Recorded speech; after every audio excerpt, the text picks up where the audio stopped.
Hi, everybody. This is Marlene with Miami Ghost Chronicles, Stories of the Supernatural. And I hope you enjoy this new show, whether you're viewing it on the internet or listening to a podcast version of the episode. I do want to thank you for being part of my audience. You can also find links to videos or podcasts on MiamiGhostChronicles.com, as well as where you can submit your story about any eerie experiences you've had, which I would love to hear about. Just go to the Submit Your Story tab. Please subscribe to our channel so that you receive notification of when we release a new show.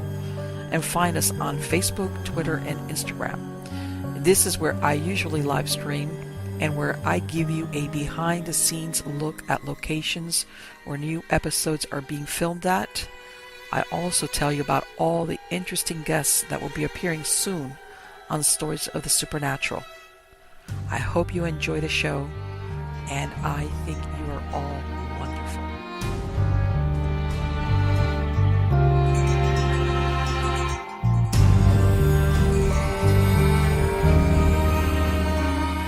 Hi, everybody. This was such a great interview with Steve E. Ashur, who's an author and paranormal researcher, that I've split it into two parts. And right now, you are going to be listening or watching part one of that interview. But make sure to find part two, which I'm going to release consecutively with it, so that you can enjoy all the fantastic story that Steve retells during the interview. Hi, everybody. It's Marlene with Miami Ghost Chronicles, Stories of the Supernatural. How are you all doing today? And today I have a gentleman who I know that you are going to absolutely love, because he is written 2 books about the paranormal. You're going to see they're fantastic. I can't wait to get into this conversation with him. His name is Steve E. Ashur. He's a freelance writer and an artist, as well as a lover of music. Previously, he worked for over 10 years in law enforcement and as a correctional officer. However, he's also a longtime researcher of the paranormal. Now, he's always had a deep interest in the Kentucky State Penitentiary since his early childhood. His father told him of the many dark things that inhabit the oppressive halls of the prison. And Steve is going to explain why his father would know all about that, because I think his dad worked there. But anyway, he worked there himself and experienced some of the same phenomena that himself, once he knew what was going on. Of course, he wrote about it. Lucky for us, because now he's going to tell us all about it. But anyway, let me get going and let me bring him on. How are you doing today, Steve? Doing swell, ma'am. Thank you for having me on. No, absolutely. My pleasure. Steve, I'm going to ask you what I ask all my guests at the beginning. I know that kind of explains that you wrote the books based on some of your experiences after, while you were working there, that things that you came upon. But when was your first encounter in the paranormal? Was that as a child, as an adult? How did that happen? Well, it's one of these things where, and again, I'll put the disclaimer out. Most of these stories were from other officers. There's a handful of them that were mine. But I'm not trying to sell anybody on the paranormal. I'm not sitting saying, oh, this is a ghost, this is a demon, this is Mickey Mouse. It's just a thing of, this is what they saw. Just like the old Dragnet thing, just the facts. Right. If they said they saw a shadow or something got thrown against the wall, or they felt a chill or got strangled or whatever, I'm taking it at their word. And it's one of these things you obviously have to vet your interviewers. You had some that was just kooky, or people were seeing spooks around every blade of grass, and I can't entertain that. I mean, that's fine, that's great, and some of them really like the fact that they see things all over the place. But generally, I go for folks that you almost have to pull the story out of them. Right. Most people are just like going. This being Western Kentucky, a lot of people are fairly churchy, and they're also know how it is. This is the South. You don't want to step out and look silly or look like you're some sort of heathen by whatever standards. But they would just go, well, I don't believe in ghosts, but there was this one time I saw. Yeah, that one time. Yeah, exactly. Yeah, that one time, and I could have just named these books that one time series, because that's almost word for word what they would say are like, I'm not crazy. I don't believe. I think this stuff is crap. But, and once you get known as the guy that is okay to talk about stuff, especially once I got time in. That's when you would have people actually, go, oh well, so and so. It's like one of those good fella guys. Oh, I know a guy. Uh-huh. You are the guy that's safe to talk to. But going back to your question about the first time I had experiences, I would have a few little different things that would happen. As we were talking about, there was a big city graveyard. By the time I was 7, my parents were divorced, and my dad lived back on some property that my grandmother had left him on the other side of the city cemetery, which is Cedar Hill Cemetery. Okay. Okay, I lived a couple miles down on a county road, and I had to walk up there sometimes to see my dad. Well, sometimes I would go see my dad, as the sun's going down. Just go decide, well, hey, Dad wants you to just go spend the night with him. So I'm walking through there, and a lot of times they say, well, just take the trail through the woods, which is there's a little bicycle trail, walking trail sort of thing that goes alongside of the graveyard, but you have to walk into the graveyard to get to that at a small bridge. Then you jump down into the little creek or whatever it's called, run along that, and then you'll end up getting to the top of the bank where my father was at. And this was probably a quarter of a mile, maybe a mile. And which is, again, the time when kids were running up and down the street and trying to be Evel Knievel and ramping this and that in the street and getting busted noses, and that's okay. But anyway, so I would walk through there, and that thing like you're walking and you kind of hear sounds of walking behind you, and you're like, oh, it's even then, which I wasn't 7, I was more like 8 or 9, which is not much better. But I'm walking through there, and you'll hear it, and it's like, well, obviously that's my sound of my feet echoing off of something. Right. And then you'd try to walk kind of quick and stop, and you might be still hear it at that same tempo. Things like that. I never felt really threatened there because I always respected, always tried to respect the dead. And I was one of those weird kids, if I saw, flowers knocked off, I try to set them up and say, I'm sorry, I just want to make sure this is, nice. Or right. If I actually I was a weird kid. I would step on, even I actually stepped on where, the bodies were at, I would say, oh, I apologize, excuse me. The South, right? But anyway, but yeah, I would see, hear little things, see shadows there. But the one time that really stood out, I had a friend spend the night. I was maybe 11, something like that, and we were staying in my little room, and we'd had the doorway open, leading out into the kitchen. Now, again, this is Western Kentucky. We were living in the county at the time, which means there's not much street lighting. Now it's part of the city where I lived, but at the time it was all county. Well, anyway, I'm sure there's parts of Florida that gets mighty dark at night. Oh, yeah. Yeah. You turn your house lights off and it's pitch black. Mm-hmm. Well, anyway, we were sitting there and something kept kind of drawing my vision or my interest at the door. And it started getting real cool. Not like a snowstorm or something, but just like a really cool breeze was coming out. This is like July. Okay. There was no breeze, and this at the time we didn't even have fans. We had the windows up, but we were kind of poor kids, so we didn't have all that.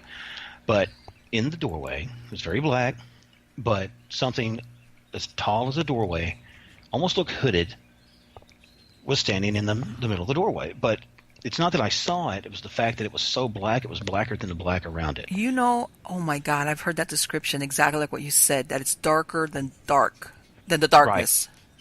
Well, the crazy thing was, and like I said, it's one of these things, if I hadn't seen it, I would call BS, right? But it was a thing where and I'm sitting there I'm remembering as I'm going through it.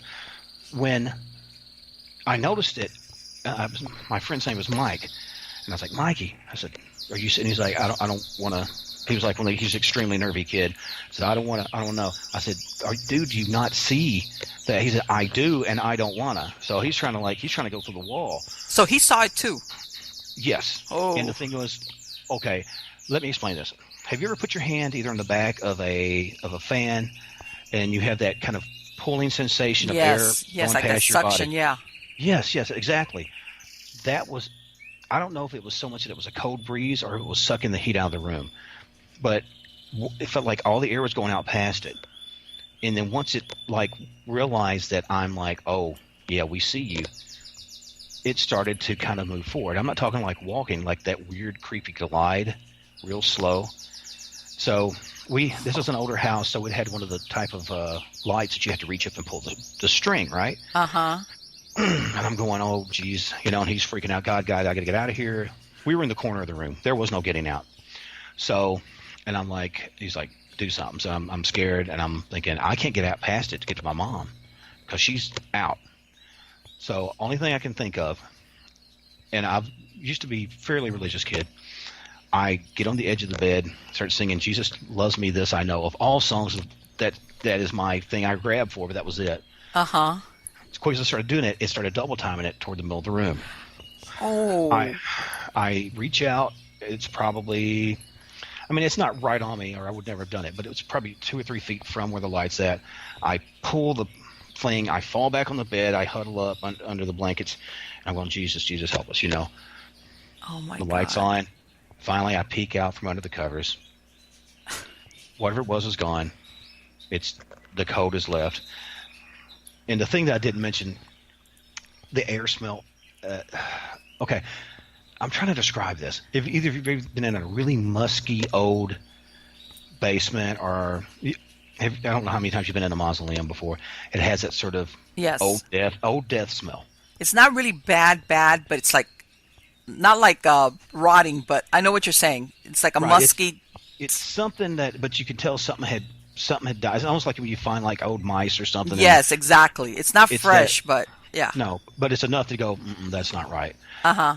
So anyway, but yeah, that was my first real thing, and that is the thing that made me go, no, I'm done with this. I'm done being scared of stuff. I was a really scared little boy, and so I went. He didn't spend the night anymore after that. I was about to say, I take it that's the last time your friend spent the night over, right? No, I mean, and again, I don't see stuff all the time. There's a lot of times we'll do investigations. I see nothing. Because like I said, the guy or show or whatever you're watching that gets something every single time. I know. No one's got that kind of luck. I know. So anyway, but I'm surprised though that your friend that was there saw it just like the same as you. Well, that was the thing, because we were talking about something, and he was like, "Oh," like kind of like just kind of making sort of a weird, like a sound. I'm like, "What's your problem?" And so I looked. That's when I glanced over to the doorway, and I think he actually seen it before me, because I'd asked him. I said, "Hey man, you know what? We'll say a prayer before we go to bed with this and that." And he's like, "Nope, no." He said, "I'm good." He said, "Love you, dude, but I'm out." You know, he said, "I'm just we can play outside, but I don't want to sleep over again." You know, and I've slept at his house before. There was no problem. Just for some reason, and that house wasn't even that old. There was a fair amount of alcohol abuse in the house. A lot of like a breakdown of a 35-year marriage. Okay. A lot of negativity, a lot of pent-up frustration, all those gory, emotions that equate to misery and just a bad thing. Which, when I was kind of small, I didn't get it. Right. No, you were a child. And let me ask you, Steve, did you ever later on? Did you ever compare notes with any of your siblings to see if they had seen something like that? Yeah, actually I did. It was weird because my brother, I had two, my father was a military guy during World War II, and he actually ended up being an officer, which I told you, like military guys like structure. A lot of times they'll go into law enforcement or that. And he was there. He never told me that he saw anything. But my other brother, Robert, he lives there now. When my mother finally passed, because my father passed, I'm sorry, mother passed and dad passed. When dad passed, the house that was in county came to me, and I gave it to my brother because we had a little place, and he was just coming through a divorce. Again, that ties all in with a lot of stuff. Right. But he still says, yeah, he'll still see things. A lot of times he'll get. Okay, not at the baseboard, but like the top corner of the room. Okay. He might have almost like a shadow, like a little small shadow. Like if it was on the ground, I'd go, man, was that a rat? or Right. something like or something big mouse. But sometimes you would see that. Sometimes I would see that as a kid, but not often. And like I said, that's one of those things. I don't want this to, these books to come off like I'm trying to, whatever. I do Right. not see. I don't see Jerry Garcia in Toast. I don't see. You know what I'm saying? I mean, But you obviously know what? people. And I'm glad and that's what, and believe it or not, that's why I asked you, because some people that have, they have stuff like exactly like what you described as a kid, and then some of them nothing. It's when they're an adult something happens, but you could still have those experiences. And some people, they go opposite direction. The last thing they want to is talk about the paranormal, just like what your friend told you about. Like, hey, Mhm. I saw it, but I don't ever want to talk about it, and I'm not going to stay here anymore. you know, No. so. Yeah, well, that's that thing. It's the old fight or flight response, Mm-hmm. and there's nothing wrong. I've had guys. This is slightly off topic, but I've had folks that we hired in at the pen, and there's a series of gates, and it's got that slamming sound. Yeah. It echoes throughout this big stone building, and some people get one or two gates in and go, I'm not going out there. I mean, they're done. They've went through training and everything. Their bodies will not let them do it. And, guys are over there going, he's a whatever, wimp or stronger words. And I'm like, no, he's that guy or that lady's smart, because we're the dum-dums that keep going in here. And we know what's in here, and odds are we're going to get stabbed or something else. Right. But yet we still go, which obviously, we're paying for our homes and our children's educations and whatnot. But not everyone's built for that, and that's okay. But and that was like you said, he went one way, I went the other. So in town we have a library. It's a George Coon library, and so I started going there. I remember it was the 133 point whatever section, esoteric and. God, you remember it. So I mean, I lived in it. I was like this little like a little Pugsley Adam kid. I even had a little chili bow haircut. The little striped shirt. I'm sure I had a dirty nose. I mean, I was a poor kid. I was this little poor kid that come in there, and I'd be like reading this and that. And I remember asking them, excuse me, do you have anything on the ESP and spontaneous combustion? And they're just looking at me like, what? What about baseball, kid? So Yeah. I was just that oddball kid, but it's a small town, and people went, that's Stevie. Well, they knew me as Stevie. So it was like, that's just Stevie. He's weird, but he's harmless. And the more I researched, the more I studied, I started doing my own thing, and I would read guys like Hans Holzer and Yes, exactly. stuff like that. He was my gateway drug for the paranormal, and so all those different books and all that. But as I learned, some of these things, there's things you can say in prayers and whatever, and different little things, everything from smudge sticks to whatever. Holy water to Lord's Prayer, whatever works for you, because I believe the intent, the magic is in the intent, not so much the tool. Exactly. So. And whatever helps you focus that intent is what's going to work. I'm trying to think. It was some movie that said, "Whatever gets you through the night, Jack." It was one of those things. If whatever gets you to the morning, and that's very true. But once I really started studying it, and I learned, I'm not at the mercy of monsters and this and that, because I grew up my really formative years was like the mid 70s. So you had stuff like Kolchak the Night Stalker. My God, I remember that. Man, Yes. Do you remember a movie called Gargoyles? Yes, of course I do. It was like one of those movie of the weeks God. movies. Yes. It was such a neat. Well, and looking at it now, and my kids are like, really? I was like, hey, listen. The 1970s, that was mind-blowing. That was CGI. Yes, it was. You're absolutely right. I was like, I loved being out at night. For some reason, I always was drawn to night. But then, for a few weeks, I'd be watching those trees, watching for that guy. It sounded like he's talking to a fan, and I'm like, no, I don't want that guy to get me. But that was just that time, So there was a lot of stuff. The Exorcist. I seen that thing when I was, as soon as it come out, my brothers or somebody had gotten it, and I watched it, and that screwed me up. But I know that did a number on me. I'll tell you that much. but what's so funny is I love horror movies now. I mean, I'm to the point of China's like, really? Well, China's my wife, and she's just like, okay. I mean, she kind of gets it now. She was from pretty straight kind of Mormon family. And, I was kind of from a roughneck, rough and tumble, blue collar Southern Baptist family. So I kind of said, well, it's sort of like the Waltons on her side meets the Mansons on mine. And our kids are an amalgamation of both. I mean, hopefully in the best way. I mean, they've, like for Thanksgiving, okay, this has got nothing to do with our books, and I know I'm yammering. Like Thanksgiving, it became a tradition that we would always watch Rocky Horror Picture Show because it was one of my favorite shows. Because, of course, they had the big dinner and he's cutting up that stuff. Yes. That's just my quirky family. We've basically became the Addams family. I don't know what happened. But like you were saying, my brothers and them did say they saw some weird things.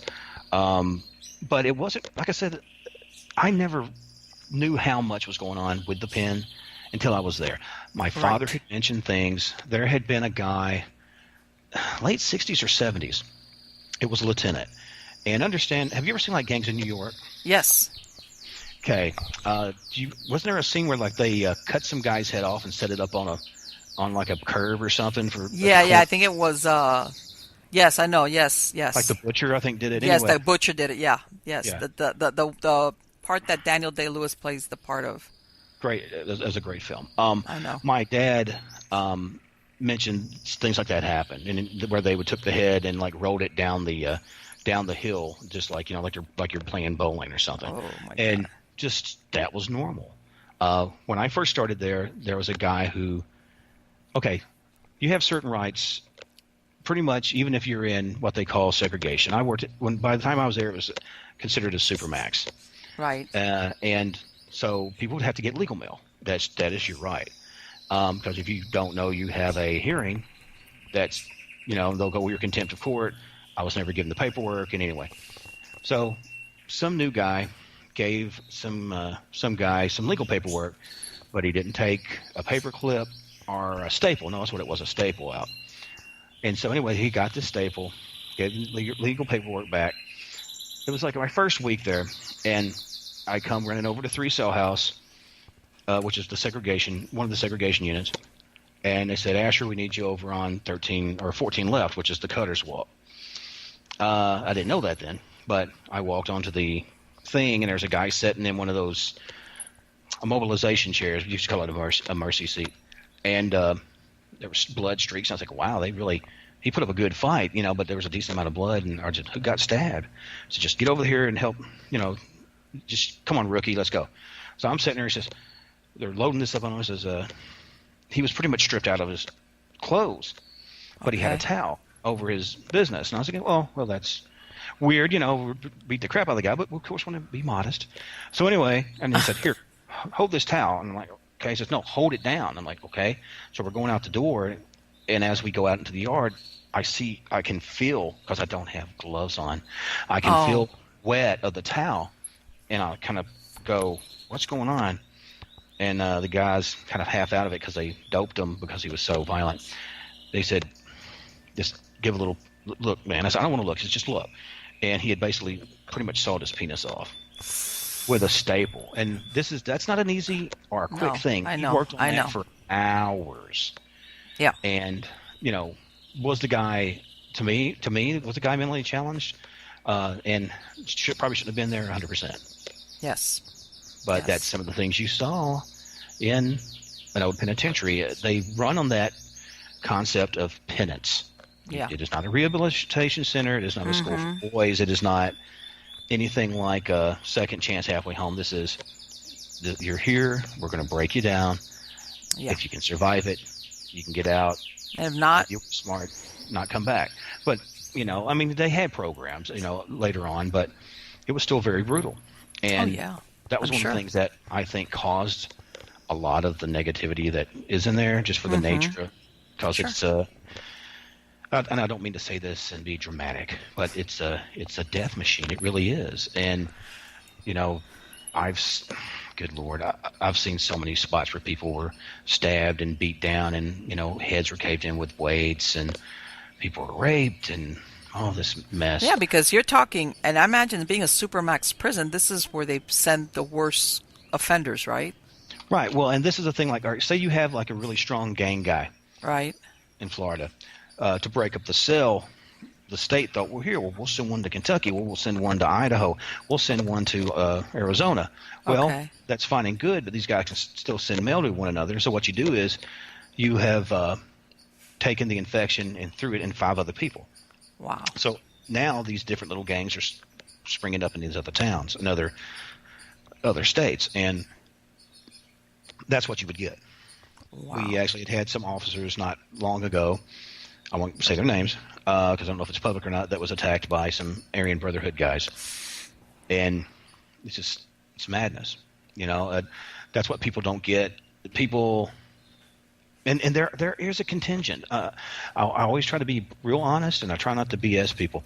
There is a contingent of officers that are kind of good old boys wanting to yell into doors at, like, people that are, different ethnicities and calling them racial slurs. So they start kicking the door and go, open the door, we got to take them down. We used to have, guys that would knock on the door and says, who's wanting to fight today? And then you start having X amount of people scream. And they would come out and they would go gladiator. I mean, it's just insane. Well, I imagine that, I'm sure they're there because at some point they were convicted of some type of crime. But I'm sure there had to be a lot of mental illness and it's like, it must have been, that sounds like a very difficult, and in other words, I can see definitely where there's a lot of maybe active or intelligent phenomena or hauntings, whatever you want to call it, just because, unfortunately, of the people that were housed there.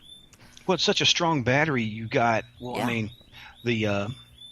The building is limestone. It's built upon a limestone area. We have a karst system, which is where there's a lot of aquifers running through limestone in the ground. Wow. They're also right next to the prison. There's a flooded town. They took Edible and Katawa, which is names of the towns, flooded them back. I think JFK did it so they'd have hydroelectric and pushed a lot of these people out. Wow. Flooded. Didn't knock down the buildings. There's still buildings under there. There's so all of this is running. Water has a current. Limestone has a certain amount of quartz to it.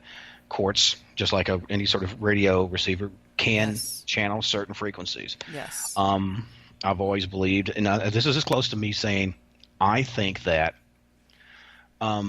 humans, water, plants, air, everything has an energy, has I think a certain amount of an intelligence, and all these things can work together beneficially, or they can work against you.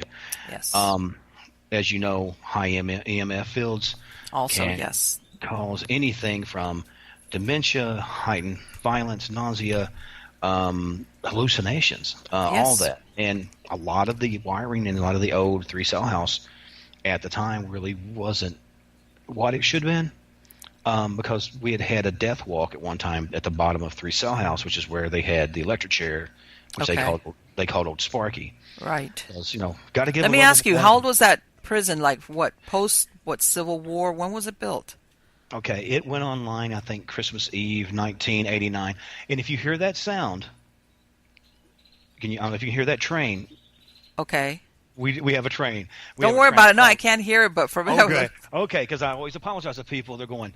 I've had some people go like, "What is that?" I said, "I don't hear anything." But no, it's a train. It comes through occasionally. Sorry. Like I said, Western Kentucky. I'm very rural.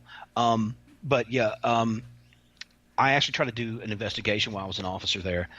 And I went through Frankfurt and all this and that. And they said, well, no, you're a frontline officer. It's too dangerous, and we don't want you in there with recording devices. For whatever reason, you may pick up a conversation. It could get a conversation out. And I'm like, okay. But and I tried that for forever to get them to do it. Okay. And even when I wrote the book, there were some people that's like, oh, there's a book coming about the pen. And they're going, oh, like, what is he going to say? And I'm like, I'm not worried about all the backroom dealings you guys have done. And that's not what the book is about. System. No, they got really funny about it. And some people were just kind of like, well, it's never going to come out. I'm like, okay, maybe it won't. But once they kind of seen it, then they had something else to be outraged about. Oh, that's BS. But what's so funny, a lot of the officers, especially the younger officers who's not really part of that, really liked it. And what surprised me, that a lot of people, I've had people contacted me that have sons or whoever's are in there, and have read the book themselves and been right. Right. Yes, this is 100% right. 5 cell house, second floor. You can What? hear people That's what I being was going to brutalized on ask you. second floor. Haven't you The had people showers. corroborate those stories after the fact also? I had, well, pretty much any story. Okay, okay, it's like this. And okay, you talk to 5 officers Mm-hmm. and say, oh, now let me change it. So you talk to 25 officers. Okay, at least 5 of them have the same area with some sort of activity. Some of them are the Okay. same, but maybe with slight variations. So what I did was I said, okay, I'm taking that element of that story on the same floor, that element, which is for whatever reason a continuation past that event, and I put them together so you have a really punchy chapter. So it's like all that happened, but I put it together under one story. Because there's sometimes you might have, you go do a round, your coffee cup has moved slightly or something, or you go in there and your office lights are on when you turned them off, or like you can't get a chapter out of that. And so that's what I tried to do is I tried to encapsulate and amalgamate all these different stories so it was really punchy. But so if you're talking to, I spoke to several hundred people off and on, and this is like current officers, and I'm talking officers, lieutenants, captains, Okay. previous employees, kitchen workers, former inmates, all these different folks. And it was one of these things that's like, hey, do you mind if I'm using a book? Sure. I said, I'll change your name and maybe change the location. If you're a Chinese woman, I'll make you a black guy or whatever. If you're 80 years old, I'll make you 23 years old. So I really try to camouflage it as much as I could. But so yeah, and that's what you have. You have so many people that can collaborate it, and just like just like Western State, which was formerly called the Western Lunatic Asylum. That's why it's called that. The Western Lunatic Asylum. Okay. You said, when did the prison come online? Yes. I believe it was Christmas Eve. I think 1980. No, 1888 or 1889. Right. Post Civil War, yeah, around those times. That's when they did a lot of those. Those old prisons, and it was modeled on the old Joliet, Illinois prison. It had that kind of gothic vibe to it, and a lot of the labor was inmate labor. Yes. So imagine all that. Not only do you get, it's just kind of like, here, dig that grave, you'll be in it in about 5 minutes. It's one of those type of deals. Yeah. The stress and tension of all that, and there was people that died from poorly ventilated plumbing in 4 cell house, and it just would creep out at night, the methane, and it would kill people, kill them dead. And that was just part of it, and but I was going to say about the Western Lunatic Asylum, and I know I'll jump over. It was called the Western Lunatic Asylum because it was 1854, I believe, when it come online, and lunatic was just a thing. It was just a term, like, moron or idiot or, mental retardation, the R word and stuff. Yeah, they were feeble-minded or whatever. Yeah, well, there is a place in Louisville, I think it's in Louisville, Kentucky, called the Home for the Feeble-Minded. Mm-hmm. And it was just a thing, or there was one that's like, hospital for idiot, or nincompoops or some sort of kind of derogatory stuff you would hear on Three Stooges as a kid, but you never got that it was a classic medical term of the time. Right. But then again, you'd have people in the lunatic asylum, anything from women's hysteria, depression, novel reading. Can you believe that? Yeah, they had some of the, when you look at it, some of them you have to like bust out laughing because you're like, people were committed for this? I mean, this was a serious symptom. Well, sometimes female hysteria is like I don't want to get too into it, but if, back then women were kind of chattel. They were objects. They were property, and for whatever reason, they don't want to spend time with their husband. They can go, well, she's whatever. Well, commit her. Yes. I mean, it was just the nature of it. They, wives were pretty much in the same mindset of, or in the same grouping of slaves would have been, pre-Civil War. Yes. But so that's what's the thing. Well, go ahead. No, I mean, I was one time we were doing research on a same type of state asylum, but this was like in East Tennessee, and it's been knocked down now. It was the Eastern Tennessee Asylum for the Chronically Insane. You know that they changed the names like every few years, every 20 or 30, 40 years. But anyway, there was one of the stories that I read where there's a doctor, he calls ahead to the hospital and he's telling them, I'm coming in with a female patient. She needs to be hospitalized, like institutionalized. Right. So they send a nurse and a female police officer, believe it or not. This was back in the, I want to say 19 teens, not even 1920, which I was surprised when I saw that it was an officer that was a woman. But I guess maybe they had her for situations like that. So he comes in on the train, and this patient, she's even tied down. And when she goes in there, the lady's telling them, I'm not crazy. That's my husband. And he's a dope fiend. And I quote, that's exactly the verbiage that they use, dope fiend.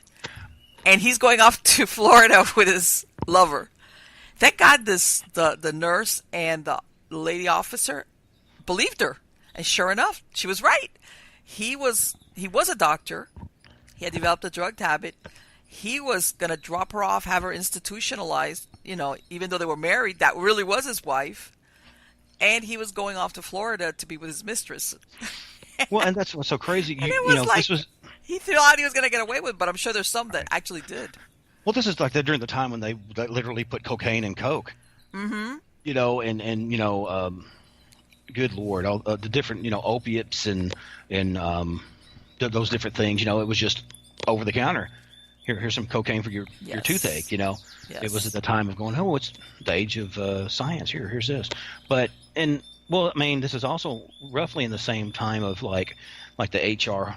Was it H.H. Holmes and all those well, he's a doctor. He's very learned, Yes, I think that's why he was able to get away with as much as he did, because if you were a doctor, you weren't really looked that hard. Doctor privilege, if you want to call it that. Absolutely. That was for sure there. But I was going to tell you, you said they changed the names of the facilities. Do you know why that is? No. Okay. Most of the times they would say, well, they would make some type of change, or sometimes they would use the name of a founder. But go ahead. I'm sure you've got something I don't know. The reason I know, I'm sure you probably have heard this, but the reason that the Western Lunatic Asylum was changed to the Western State Hospital was after, I think it was World War I. A lot of, I guess they called them doughboys and stuff, come back shell-shocked. Yes. And in various ways, mentally in disarray. Mm-hmm. And a lot of the families and senators and the people were saying, look, these are not lunatics. These are not, madmen. These are fighting people. These are heroes. Okay. And it's disrespectful to put them somewhere. If they're going to be there, it needs to be changed to whatever hospital. Wow. See, and that's why it changed. I did not know that. But that's very understandable why they didn't want to attach that label. Exactly like what you said. Well, yeah, as I said, it makes sense. Yes, this is a time when it does. All right, Western State, and I know I'm kind of jumping between the two books, but Western State is in Christian County, Kentucky. Okay. And all right, it's maybe 20, 25 minutes from me. Now the penitentiary is like less than 10 because it's the next town in Ediville. The hospital was in Hopkinsville, Kentucky. So back at that time, all right, I don't know if you ever heard your grandma say, like, turn these lights out. You're going to get me in a poorhouse, something like that. Yes. I don't know if you ever heard that term. Yeah, exactly. That's because they really were poorhouses back when she was a kid. And back in Christian County, the mental hospital, the county poorhouse, and a couple of other little small, like those type of things that, well, we got to have them, but we don't want them in town. Yeah, like those almshouses, yeah. Mm-hmm. Right, yeah, and very much like that. They were all in the same area, and there had been people that went in there, and sometimes orphans were dropped off for whatever reason. They couldn't take care of them. They couldn't. I remember there was a real famous picture, I think it was from Chicago, where it said, children free to go home cannot support them. And then you could see the mother, she kind of had her face covered, and you could tell she was tore up. But that was a reality at the time. The depression times were not fun. And anyway, some of these kids stayed there and were not adopted. Mm-hmm. I know, being a father of a child that had been in not an asylum, but in an orphanage. Now, and in Thailand. Now, this was a very well-run orphanage. All the ladies there treated them kind of like nephews, like extended members of the family. Especially my little boy, he was real animated and cute, and always did all kinds of cute stuff. So they loved him like aunties, you know. But you are institutionalized, especially if that's all you knew. We got our son when he was 8, so some of these kids never had that, so they never got a loving family or even remembered what they had. So by the time they were of age, they were not functioning in any way to make it in society. So they transitioned right into Western State. There was even younger ones that were there, as I understand. And there was an area, the way Western State is set up, there's like a main building, and there's X amount of other little buildings laid out in the property for different activities. This is during the time, too, when you have, well, this is the black wing. This is the white wing. You know, it's the black guy's wing. This is the white guy's wing. This is the black girl's wing. This is the white girl's wing. But at one time, it was also a TB hospital because TB was very rampant. And, you know, they believed, well, they just need some fresh air, clean their lungs out because that fixes everything. So they had big breezeways up on the top that was fenced in so they couldn't nosedive or something. And after, you know, TB kind of went away, a lot of times they would have the little ones up there where they could play and get fresh air. They can kind of play in the halls. But, you know, a lot of times it overlooked the main road, the main highway. And so they called it the Orphan Overlook. And I have a story about there were 2 of them that I guess they were brother and sister, and I'm not sure if they died from consumption or something, but supposedly they're still there. There was a woman that was working, doing like data entry. Okay. And a lot of times that happens would be like after the doctors leave. So she would come in mid to late afternoon, work to maybe 9 or 10 o'clock at night, have everything filed, have the paperwork ready for tomorrow, put them in the doctor's cubbies, and that's it. So, but she would start noticing little giggles, little things like that. Yeah, not good off the jump. Little giggles, sound of little feet, you know, tapping along, and where, you know, lights would flicker, just weird stuff. Well, she'd come back, and this happened several nights. She'd come back, and the lights had went off, and she had grabbed her cell phone. I was going to try to turn it on because she thought somebody was at the door. Well, the door pushed open, okay, and she was trying to get the light on, but I guess she'd hit her camera or you know, whatever instead. Well, the door popped open. She freaked. She dropped the phone and went on the desk. It's the guy, the cleanup guy. So you're thinking, oh, thank God. Well, and she's like, I'm out of here. So she goes, and the guy is going down there. She feels something pulling on her pants, on her skirt, like a little bit, you know, mama type of thing. She's like, I'm not dealing with. She's walking now. It has a glass, like where the breezeway's at, because they don't always have them open. You know, you can open up the glass, and breezeways come in. Glanced over, and she could see like shadows, like these little pulling on her pants leg. Well, she runs out of there thinking, I don't know, if maybe it's the place, maybe I'm letting it play into my mind. She left. Well, she ended up coming back. I think it's the next day. Was going to get her phone during the day. Located it. It was under the table. The screen was busted. She's like, great. Okay. Because it's like hard tile floors. She ends up going and puts it up in the closet because she's having to get another cheap phone. Long story short is apparently it had sent to somebody, whatever, and apparently taken a picture. And her friend was saying, well, that's really weird. That was a strange picture. Why'd you send me that? And it's like, I don't know what you're talking about. So, no, you sent a picture. Are you sure? Maybe I butt dialed you? And I said, no. It was like, I don't know, it looked like a room. Well, anyway, she ended up getting the thing out, putting it into a computer, pulling the picture up, and she brightened it a little bit.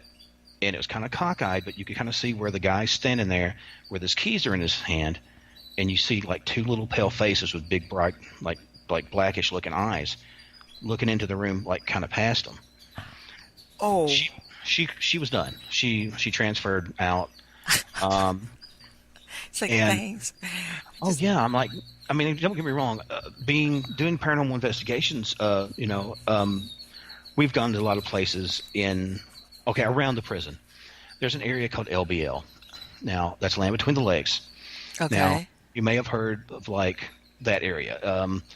It ties in with a lot of stuff like Dogman stories and Bigfoot stories, and well, there's a lot of graveyards, and there's a lot of children's graveyards, and you're going like of just children, pretty much. Really? And so I looked it up. There had been a really bad scarlet fever or some sort of outbreak like that, Okay. and it come from up around Louisville, worked its way down through the waterways through Mississippi, and one of the places it hit was Paducah. Another one of the places it hit was Okatawa and Edible, and it decimated like a generation of kids. I mean, it was like if you were like 2 to 10, almost all of them died.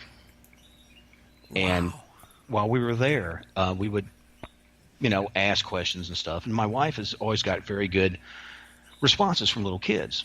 She's very personable and motherly and all that. And a lot of times she would get responses. And we'd actually had at one time where she had her, like, you could physically see her pants legs being moved. And I'm not like a muscle flexing in your leg. I'm talking it's lifting up off the body and snapping back and snapping back. And I have not had that. I've had other kind of stuff, maybe just because I'm kind of this bald-headed, crazy Uncle Fester-looking guy. But the kids, I mean, once they get to know me, I'm great. But, sometimes people kind of look at you and think, well, you're going to be mean or something. But and we've gotten a lot of different EVPs down in that area as well. So and all this is tied in like LBL and the Penitentiary and Western State or the Lunatic Asylum or whatever. It's all within, a 35-minute area. I mean, and it's a lot of activity for this small little area. And that's why I write about this area because, well, obviously I'm a local boy, but, I mean, I've lived different parts of the country. I mean, when we went to Thailand to get our son Joseph, they had a major uprising. They were trying to overthrow whatever the prime minister was. Okay. So we had people on the back of the big, like you ever seen like the big trucks where they used to throw sugarcane on and it has like kind of like the wooden, almost like fences that they put into the flatbeds. And yes. Anyway, they were driving up down the streets with machine guns, and it was really extremely. Well, it was freaking scary. And I was like, okay, well, a little bit on the surreal side. Is that what you? It was like watching CNN, but you were there, and and we weren't Americans. So I said, do not say you're American. Say you're Canadian, or I'd be talking like the Swedish chef. Not from here, whatever it takes, Just let me get out of here in one piece. Yeah, dude, I'll be Jamaican if you want me to. I don't care. Just don't shoot me and my family. But it was one of those things that is so crazy how like all that different stuff and different energies plays into stuff. And I'm sorry, my dogs are going silly in the other room. Don't worry about it. But yeah, that's the thing that, like I said, that I ran into being from the area here is that stuff pops off and things have happened that a lot of people don't even know about. There's stuff that, good Lord, I plan on trying to write a book about eventually about a girl that was murdered and thrown in a well. There's all kinds of silly stuff that has happened here, tragic stuff. Okay. And I'll tell you this real quick since we're on the subject. Yes. Obviously, Hauntings of Kentucky State Penitentiary is about the prison. The Hauntings of Lunatic Asylum is about the hospital. I'm working on book 3 and 4. Okay. And I'm pretty much almost got them done. The third's going to be about a Catholic orphanage, probably about 15 or 20 minutes out from here. And the other one's going to be a revisiting to the penitentiary because I had so many people go, this is cool, this is great, but why didn't you talk about this one? There's this one inmate called Kelly Moss who went to the chair, swore he was innocent, and said, I will haunt the halls of this place forever. That was the story. And this is back in the 50s, late 50s, early 60s. Okay. Well, anyway, and I said, well, I kind of know a bit about it, but I don't really have any eyewitness stories. And they're like, well, here, let me give you one because I've seen him or I've seen that or I've seen an experience here. So what's happening was I started just kind of getting these little stories, writing them down to the point I was going, I have enough for a book. I can release another book about this if I want to. And people said, well, yeah, please, because certain people want to hear these stories. So that will be book 4 of that. But okay, great, fantastic. After that, I want to ease back on the ghost for a second, just because, too much of a good thing is still too much. And my books after that, which I'm working on because I'm a workaholic, I guess. It's going to be about this area. It's going to be about my town, but it's not my town. Okay, it's going to be about places that have the penitentiary in it, but it's not that penitentiary. You know what I'm saying? It's almost like a Stephen King dairy type, right? Almost like you're going to use them as a model, as a blueprint kind of thing.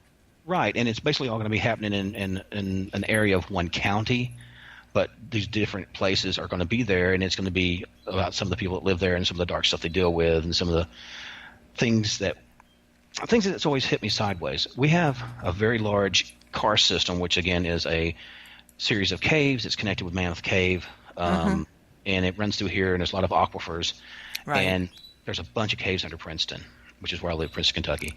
Okay. And I know some people that went down in there, but a lot of people don't talk about it. It's almost like they're just super weird about the caves. And I can understand you don't want kids going into the caves, but it's like, of course, my conspiracy mind goes, why do they not want anybody in those caves? Yeah, What's that about? So, but anyway, so that's going to be a premise of one of them. But like we have said, you kind of use your energies in different ways, and that's more fun because I kind of get some of those little crazy ideas I had, growing up, and fears, the things I was scared of about the caves, always hearing all these weird stories about stuff, like supposedly there's like really big bats that live in there and different underground creatures that live there, and this ties in obviously with, the LBL monster and Dogman and Bigfoot and all these other underground stuff. There's even been talks of reptilian type creatures in LBL. You know what? The other day I was doing some research on something on what they call those tunnel monsters, that a lot of them are described like what you said. Not all of them, but some of them, like almost like reptilian. And I was like slee stacks, like from the old days, like from the Land of the Lost stuff. Yeah. I was like, what? Yeah, go figure, right? I mean, and like I said, and could it be BS? Some of it, but I mean, there's been a lot of people that's seen so much stuff in this area, and so it's just crazy. Can I mention a little show I do on YouTube? Yes, absolutely. Okay, it's nothing fancy. It's really, really, Dixie cups and flossy. I mean, it's like there's no budget, and that's okay. I want it that way. I don't want it super glitzy. I'm just a real kind of down to earth guy, and a lot of times we'll talk about different stuff. I might have one episode where I talked about the crazy stuff that happened in Gargoyles, or I might have different things talking about some of the weird stories I heard growing up as a kid. Okay. Did you ever hear of Bloody Bones? Of bloody what? Bones? Bloody Bones. No. Okay. Did you ever see the movie Rawhead Rex? Yes. Okay. Rawhead Rex. Okay. When I was a kid. Okay. Because my parents were very old. I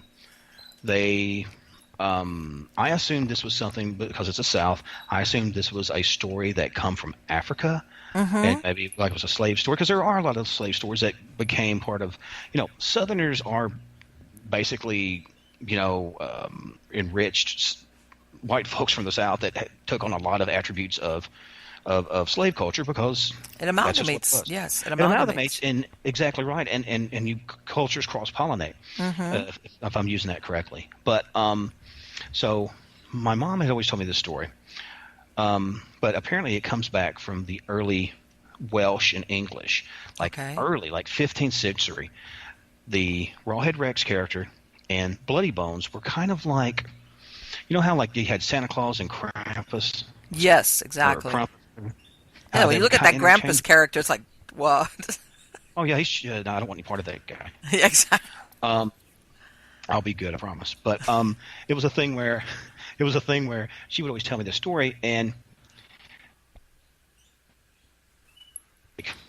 like I guess eat you up or something. Now Bloody Bones was different, because if you were a bad kid, and he would hear you, and he would get closer to your house, get you closer to the house, and the more you don't be good, closer, the quicker you come to your house. Yeah, it's no good, right? It's like I have a friend whose family is Latino, and he was always talking to me about the Kukoi, and like El Coco. He was sort of like I guess what's the word I'm looking for, like an El Chupacabra type monster. It was kind of like the Latino boogeyman. Right, like a So boogeyman. That's exactly what I was going to right. say. And so anyway, and it was kind of scary, but it wasn't. It was almost like he's getting closer. He's down at the corner. He's at the front door. He's in the living room. And, and then as he's getting to your room, and she grabs your feet, and he's got you. Ah, you're scared. But when you weren't there talking about it, you're thinking about, is there really a Bloody Bones out there? But the story was, if he got you, he would drag you back to his little lair, and he'd shred you to bits. And that's why he was covered in blood, because that was the blood of his victims. And I'm thinking, thanks, Mom. I was going to say, there's God. not enough freaking therapy. I already come from this whacked out family, and you're throwing that on me? Boy. But it was the 70s. You grew up different. But that's the sort of weird stories that I'll talk about. And the name of the show, if anybody's not already totally turned off by it at this point, is called The House of Ashur. Kind of like The House of Usher. I loved old Vincent Price stuff and the Poe adaptations, and Vinny P is my guy. And I know. He's great. So he was great. He's great. So I love all those Hammer films that came out in the 60s with him especially. I actually mention Hammer films in my book. A lot, like if I have certain stuff, like it comes across the, like you have like stepstones in an area and like fog is rolling over it. It looks like something out of Die Dracula Die or something like that. All that stuff, the Peter Cushing stuff, and okay, all right, unrelated but related. In Nashville, we had Channel 5. We had a guy called The Count of Five. Can you believe it? That was his actual horror host name, The Count of Five. and he dressed up kind of as a vampire, and he would have all these cruddy kind of B movies, and we had Sir Cecil de Creep, and then later on we would have like Dr. Gangrene and all these guys. But anyway, I come from a long line of horror kids, which once I knew I cannot be hurt by most of that stuff, I went, oh, that's really cool. So that, again, comes all full circle, and it's all interconnected like a great big goofy spider web. And I went completely off the rails on probably what you wanted to ask me. It was great because, I totally relate to what you're talking about, believe me, as far as what's the fodder in our brain as we're growing up, because this is all the stuff that plays into it, which is, like you said, now we look at it, of course, because we're a little bit jaded with all this, all these graphically, realistically produced movies. But back then, when you watched, like you said, Peter Cushing or Christopher Lee and Hammer films, and which, by the way, I'm sure you saw that movie, the first version of that movie, Fright Night, where he goes and he's getting the help from this, kind of Vincent Price. That's who they were referring to, help as a vampire hunter. Peter Vincent, vampire Peter Vincent, killer. Exactly, Peter Vincent. Right. And it was that was like what you were talking about. These were the type of local stuff that you had going on as far as the movies. Well, yeah, like I said, that's a thing because I was not a big partier kid. What are you going to do on a Saturday night? As I got older, we would get like cable, and we'd have like Night Flight and some stuff like and whatever. But before then, it was local horror hosts and stuff. And yes, that's always, the girls would always joke because we used to watch Buffy a lot, and I always liked Giles because he was always the guy that was researching, and I related to that guy. Mm-hmm. And we were talking about something, and I said, yeah, I'm kind of like the Giles of the group. He says, no, Dad, you're more like the Peter Vincent of the group. You're like a little dramatic and all that. I'm like, okay, it could be worse. But that's what's funny too, is because my kids have had a few experiences, and it's one of these things that we always kind of kept the research aspect of it right out from under them, because it's one of these things kids have a hard enough time if they're not just totally dealing with some sort of thing that's paranormal. Why add it to them? But as the kids got a little bit older, they would talk about little things. The house that we lived in, which is on the same property of the one we have now, because we had it taken down to get a wheelchair accessible house for my boy, had been built in like about 1911, 1915. Okay. That year. And it had been a old railroad conductor's house, and it was back when they would go from Louisville to I guess it's Paducah or Clarksville. Okay. Anyway, and this was kind of a midway point. And so he would stop here, and it doesn't matter if he's going this way or that way. He'll be back probably about 6 o'clock at night. Anyway, we would have a lot of sounds of people walking up on our steps, Really? like in the heavy wooden boot type, old timey type boots. To make that better, where I live in Princeton, I live right across the street from Morgan's funeral home. I mean, people are going to be, they can Google me. Jesus, I'm right across the street. Come visit and say hi. So, but bring a gift. So anyway, I'm right across from Morgan's, and so we're on the back end of Morgan's funeral home. So we see every time they bring in a body. If it's 4 o'clock in the morning, we're the first to know. It's such a jacked up thing. Because I would tell the girls, we were playing outside. I mean, not so much at night, but somebody comes in, there's like a white sheet. I'm like, let's go around the corner. Hey, look at the flowers, and stuff. Because I mean, we've seen people's, they're pushing them in. Okay, another movie reference. Do you remember in Young Frankenstein? Yes. And they got the guy out of the graveyard, and they're trying to push him on that gurney. They slides off. They pick it back up. The guy's hand falls out. Right. I've seen that. Oh, God. I have seen that. And what you got to understand, imagine, though, living across the street from a funeral home. It's a Stephen King story in itself, right? I mean, it's perfect fodder. I mean, don't get me wrong. I mean, I'm writing some stories about funeral homes in my book, so I'm leeching from everything I've experienced. It's basically a documentary, but it's not. But understand too, this place has been in business since probably 1911. Good people, long history of funeral directors, and they've had both my parents, both of my wife's parents, our daughter Kaylee, who passed between my oldest daughter and my middle daughter. She was stillborn anyway, and my son Joseph, not to mention some friends and other things. So we have sort of a nefarious knowledge of each other.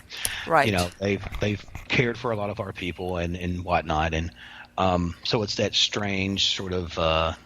In other words, you were witness to what was going on. It sounds almost like before you were actually. Your people were going there. Because you lived across the street from it, is what you're telling me, right? Well, once we married, me and my wife married.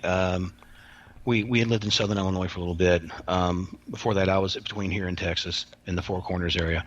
But once we settled down, I was like, you know what? I don't want to raise kids, and there's nothing wrong with Chicago. There's nothing wrong with this and that. But she has family in Chicago. I went once.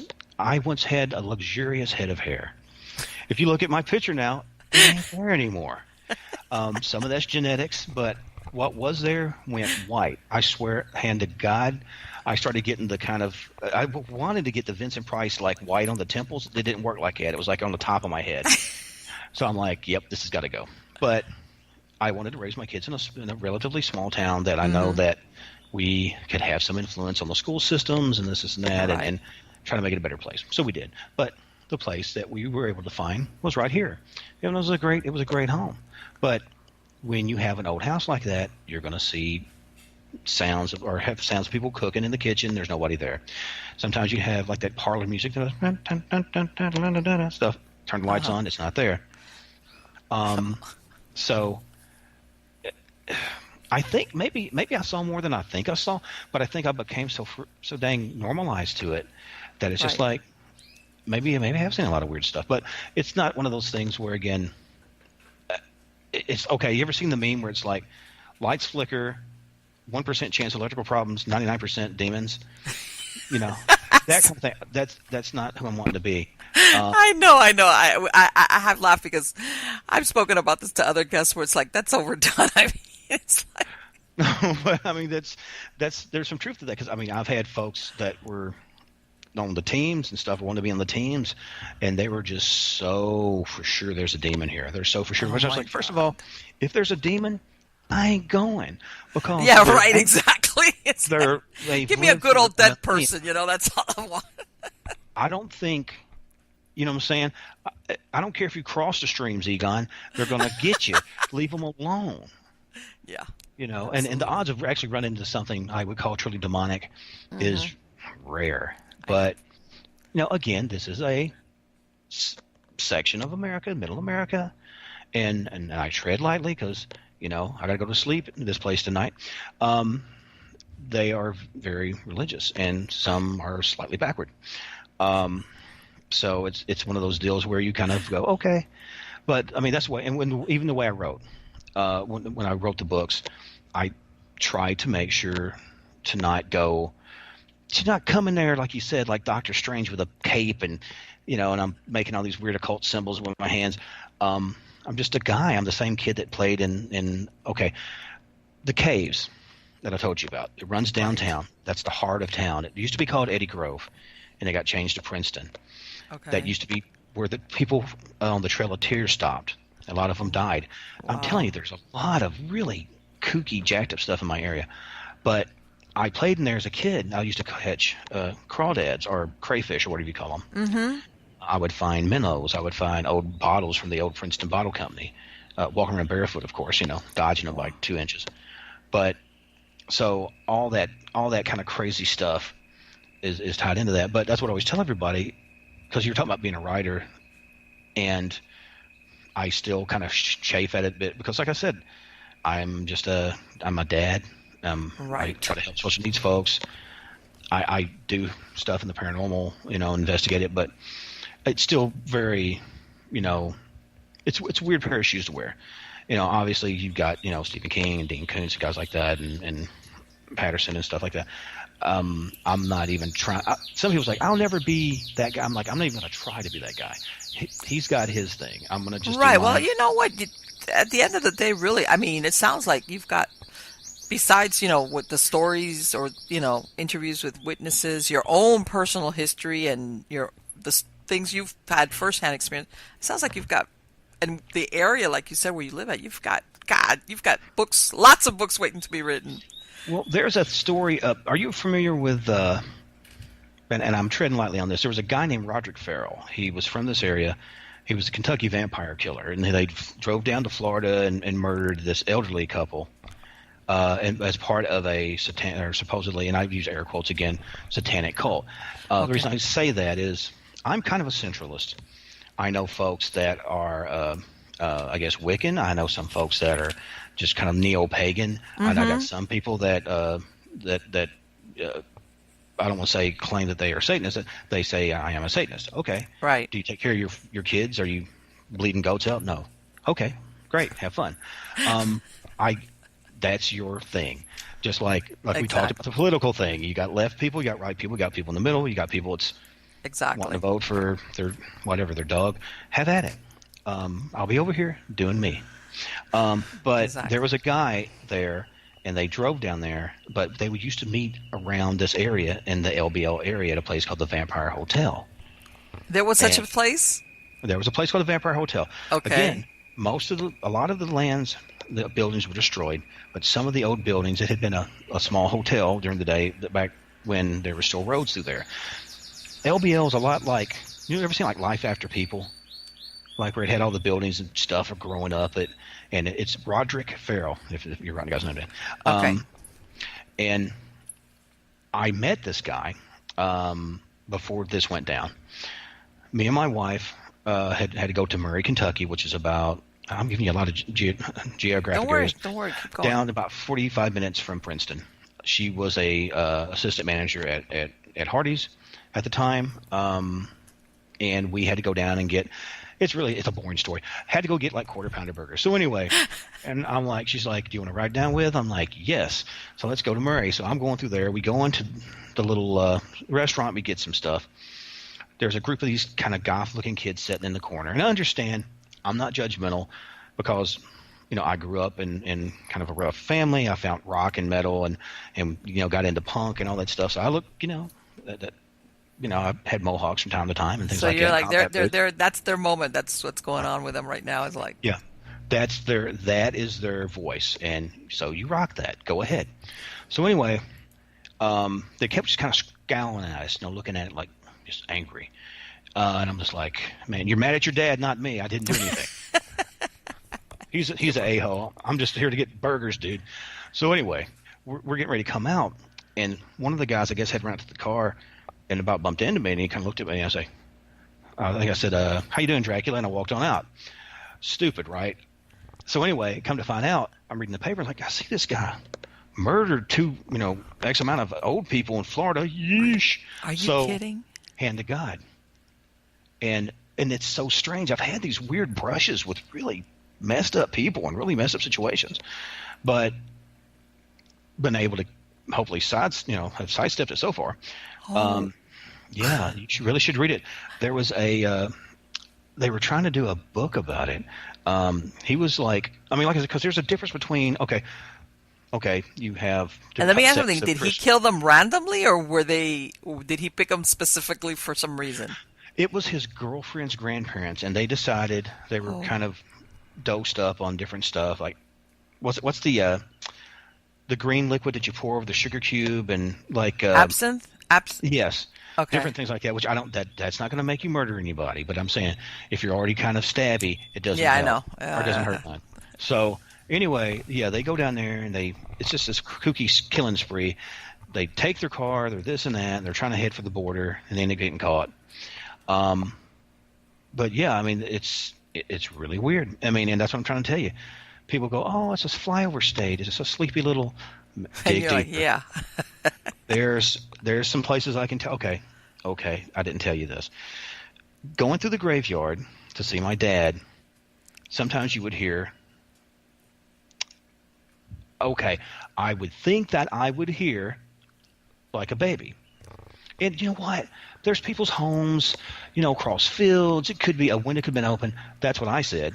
I walked faster, but that's what I said. And come to find out that there had been a guy who owned a lot of that area by my grandfather's property, who had this is during the time when, like, again, women were like cattle.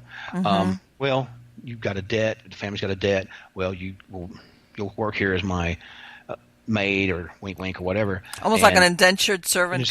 Very much so. Okay. And apparently this girl got pregnant. And I'm not for sure if the girl was related to him, like a cousin or off some which way, but it was not cool. And I hate to say that because I am in Kentucky. I swear to God, I do not have overalls on right now. But I do own a few flannel or camouflage shirts. I will say that, full disclosure. But apparently the guy said, that's not my kid. And she said, I've never been with anybody. Well, he kept trying to get her to go to an abortionist. Okay. Back in the day, obviously, it's the backroom things. Didn't happen. Yes. Well, the day come for the baby to be born. He said, I'll tell you what, I don't want it to be like this, because they were talking, but he wanted to see what was going on with this kid. And he said, if this baby is mine, I will care for it, for all its days.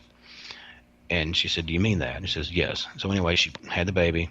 This is back in the time when, it's her first pregnancy. It was really rough. They dosed her up. She was out. He went, saw the baby in the thing, picked it up, looked just like him. And this is going to be a little graphic. So, be aware. He walks out the back door, because it was kind of a shotgun shack type building. Walks out, has a little blankie, or what do you call it? The cloth you wrap around the baby. Swaddling cloth. Mm-hmm. He walked probably 50 feet out, made a left turn, went to where the pig pens was. Oh no, my God, please, no, don't tell me that. I won't tell you. But I know where you're going with that. Oh my God. And he said, that's a pig, and he walked back in. No, he went and took the baby by the feet, smashed his head on the post, because, see, something you don't know about pigs. Pigs will eat a human completely up, but you have to fracture the skull first. I didn't know that. I guess I haven't had that situation. So you threw it in there, and by the time the girl was come to, the child was gone. My older brother, Robert, he's seen a lot of horrible stuff too, heard people screaming, and my mom, all he remembers is, boy, get in the house. Is what's up? She says, don't worry about it, get in the house, because they have to live in that same block, but they knew what happened. But I never connected what that was with that. And wow. It's so strange. I do want to add that I am available for children's parties. And you'll be a big hit. No, after all the little kids leave. Well, I'm sorry. Leave screaming, oh, mommy. Oh, mom. No, it was just what it was. It was what it was. And there's just that vibe of kind of a hardened aesthetic, sort of darkness of this area has always been there. Okay. And I think I've weathered it pretty well. I am a product of my environment, and so I've been on, dirty word lot. Not to mention I worked in law enforcement for years. You get a mouth, so hopefully nothing slipped out. But You're good. But that is one of the big reasons that I went ahead and put these stories in there. Now I've not put the hog story in yet. I probably will in one of the upcoming books, but I'll warn you which one it is. If you decide to read it, so you won't walk up on it because there's a lot of details I left out. But yeah, I mean, right now it's a labor of love. I like writing, being a musician and stuff, and writing my own music and lyrics and all that. It's sort of a natural extension of that, and we'll see where it goes. Let me ask you something, Steve. When you were working there in the prison, did you ever have any experiences, whether you were there or afterwards when you came home, where you felt something had come home with you or something? Because it sounds like you're really sensitive. You pick up on these things. Well, it's weird. Okay, all right. I'll answer your question, and then I'm going to answer you with 3 more questions or 3 more answers. Okay. At the penitentiary, no. At some grave, it wasn't a graveyard. It was actually it was a piece of property that had a burnt down trailer, and people had said that they would hear things and women screaming. Okay. Well, I'm like, let's go check it out. And we would have, all your electrical equipment not work. Your cars wouldn't start. And because we were having all this different weird stuff going on, and so we're getting ready to leave, and I could just feel, that you ever been in school when you had a bully and they're just walking behind, like, turn around, come on, bro, turn around, that guy or that girl. Yes. You felt it, and I was just like, so guys, go ahead and start the car. I'm gonna wait here for a second because I thought it was something affecting me. He said it won't start, and I said, do me a favor, take some shots behind me. I just don't know why. Just take some shots, and you could see sort of a kind of blackish glob, which again, the night sky, darker than that. Oh. And so I happened to have some holy water on me, and I started saying, the Lord's Prayer, and I started kind of tossing it, and they were kind of taking shots as I was doing it. It seemed like it, because I said, look, you said, you have no right to follow us. You are bound to this ground, in the name, Jesus Christ, we bind you here. If you attempt to follow us, we will never, ever return here. And after that, the car started up, the voice recorders worked again, but the pictures, and I need to send these to you. You could see, like, when you're doing the holy water, it's kind of going like Power of Christ compels you stuff. Maybe not that dramatic, but right. You could see water flying, and you could see where the little cloud was splitting in half to avoid the water. It was really strange, and that was the one time. Do you ever know what the history was? Why it was that things supposedly were? After the fact, yes. We kept asking whose property is it, and they kept saying Phelps, and come to find out the guy who owned the property at the time all this something went down, his name was Phelps. Come to find out that supposedly a girl was taken out there and really, really brutally raped. I don't know if it killed her or what. Okay. But there was a bad feeling in that area after that, and certain kids would come out there and try to call up things. Oh, right there. Yeah. And so, that was pretty wicked. Yeah. I didn't feel scared, but I just felt uncomfortable, and I knew something wasn't right. I haven't had a lot of that, but I had enough to go, we couldn't leave anyway because the cars wouldn't start. I mean, we had 2 different vehicles out there. None. Can you imagine what are the chances that neither vehicle is going to start? It's like, wow. And you know how many times that's happened to us? Just that time. Never ever, nothing like that happened like that again on regards of vehicles. Sensitivity. Okay. I think I could consider myself a modern guy. I think I'm in touch with my feminine side, but you're about a different type of sensitivity. I'm sorry. I crack jokes. It's my nature. I'm the Alan Alda of the ghost hunting community. How's that for a tag? I'm the Phil Donahue, of ghost hunters. But no, I again, I chafe at it because I hate labeling myself with anything. Because as soon as you kind of go, I am a sensitive, I am an empath, I am a whatever. I know what you I mean. just see somebody coming out with some schlocky gimmick, and I don't know. I'm whatever the hillbilly ghost whisperer or something. I don't need that. I don't need that. Oh, that's great. You know what I'm saying? It's like I only like speak with ghosts in haunted houses and trailers. Oh my God. I got to use up. I'm gonna lose half my constituents there. I better behave. But Oh my God, that's great. what was going on? Well, okay. Whenever I would go into situations, something developed really organically because we didn't have a lot of tools. We might have had a voice recorder. We use divining rods still because I've always liked. Yeah, I've used divining rods. I still have mine there. As a matter of fact, they're very good. Well, I mean, in all my years of using divining rods, never once did the batteries go bad. Nope. No batteries to suck on. So, but anyway, a lot of times we would go into areas and just like say you're in kind of a dark area, you would like say if you're walking to a room, you're trying to find the light switch, you kind of put your hand out, maybe waist high, maybe chest high, somewhere in there, and as I'd walk, sometimes, and I'm trying to describe it where I don't sound like a complete raving lunatic. You would feel pressure. I would feel like if I was in an area that had a lot of heavy pressure, it would feel negative. If it was maybe cooler, I know it's something maybe possibly spiritually active, but not necessarily a threat. Okay. And I could it's almost like, okay, if you're walking in the water and maybe you hit a warm spot or you hit a cool spot. Yes. It's like, this is slightly different. And it wasn't like, I sense a spirit. It's nothing like that. It was just, I mean, it's not Benny Hinn bopping people in the head. It was just, I don't know why this works, but it does. And a lot, I've had people go, well, I think maybe you're from a long line of witches. I think you're a long line of this. And I was like, what'd you call my mama? But I said, no, seriously. No, I don't think so. And if so, okay. But it was a thing where it just happened. I can't describe it any better than that. And if it is some, and I think part of it is that you attune yourself to noticing that, just like a hunter can look down into the woods and you like, do you see a game trail? No.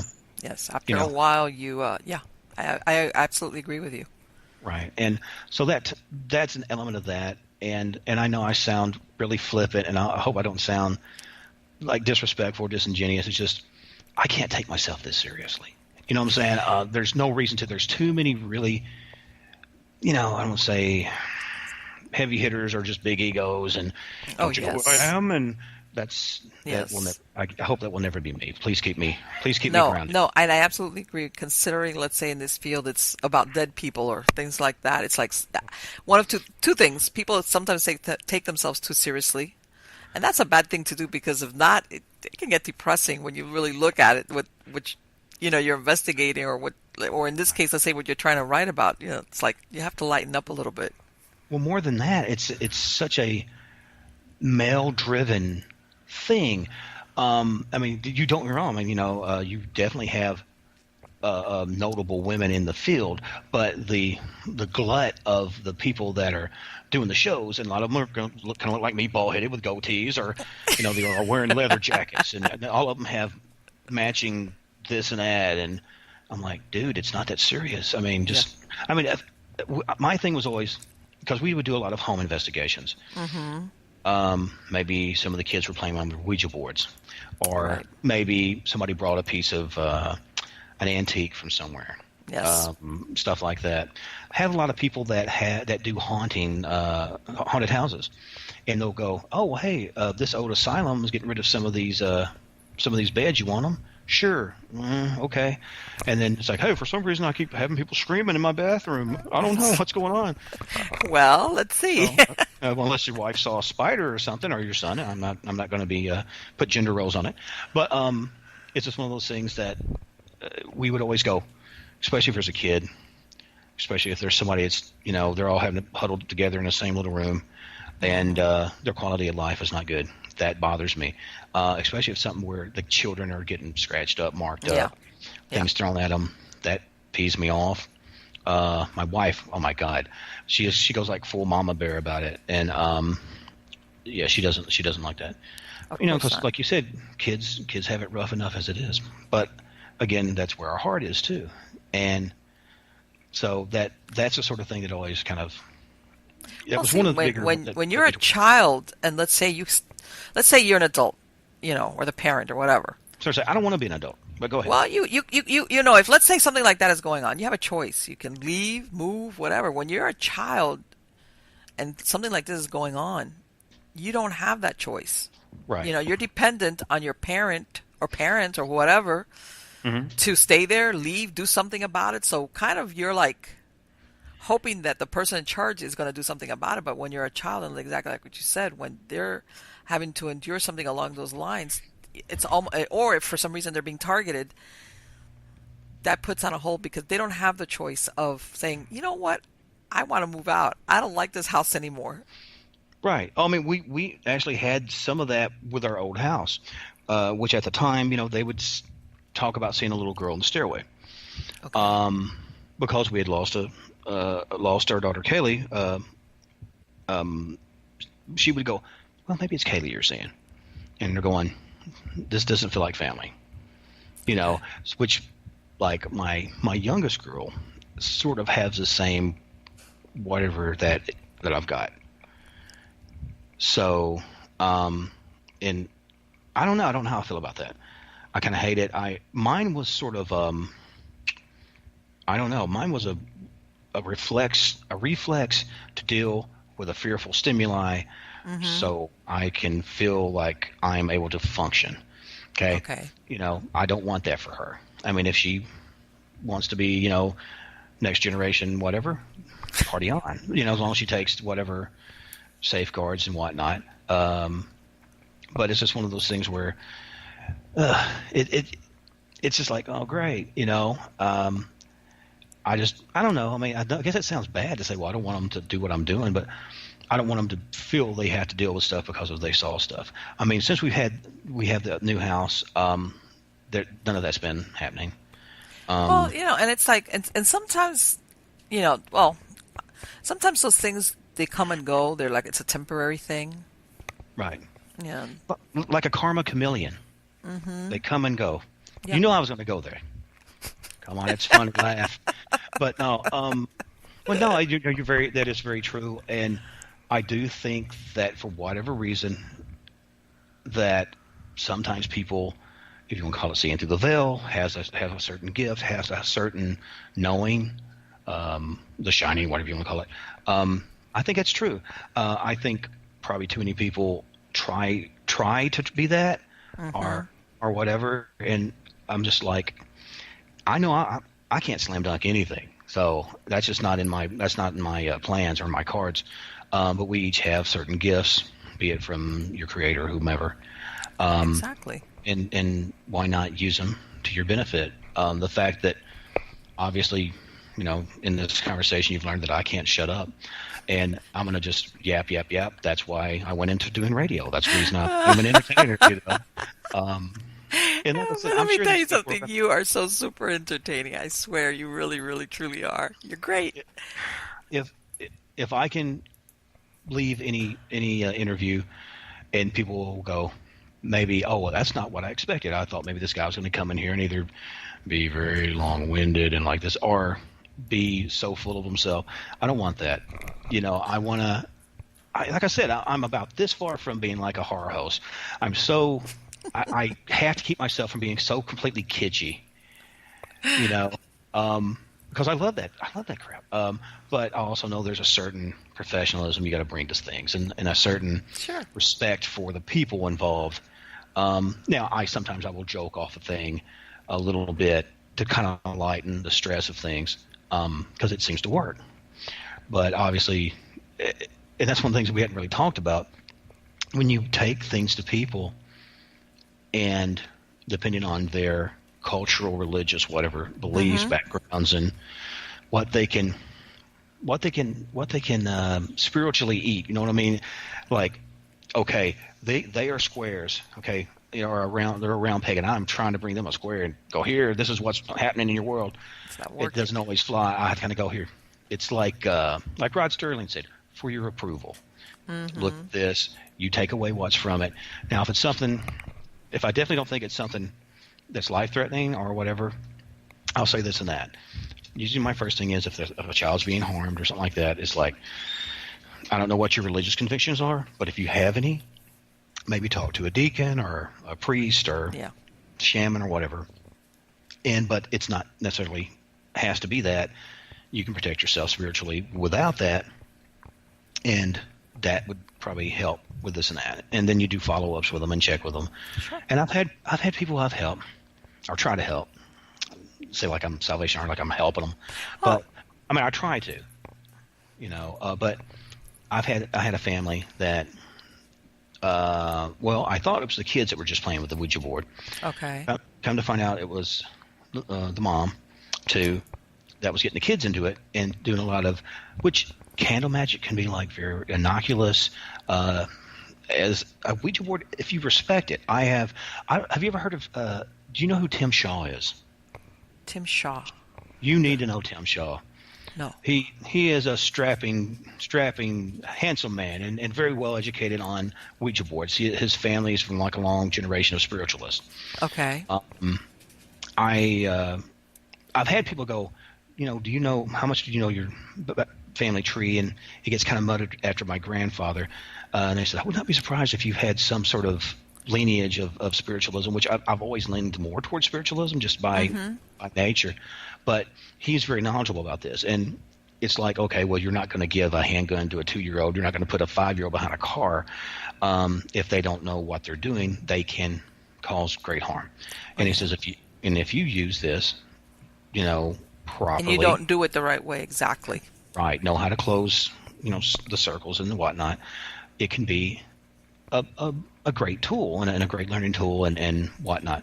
But when you have people that, that's that type of thing, well, when am I going to die? Or, I want to talk to the devil. Hey, or whatever. Or whatever negative energy, whatever, which sounds really goofy like an 80s horror movie. But sometimes you do get negative things or things that want to be negative things. Maybe it's human spirits. They're pretending they're demons.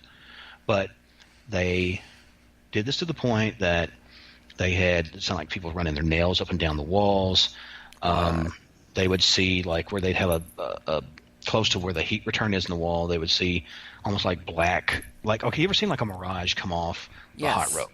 Yes. Now, this is not emitting any heat at all. It's sucking air in.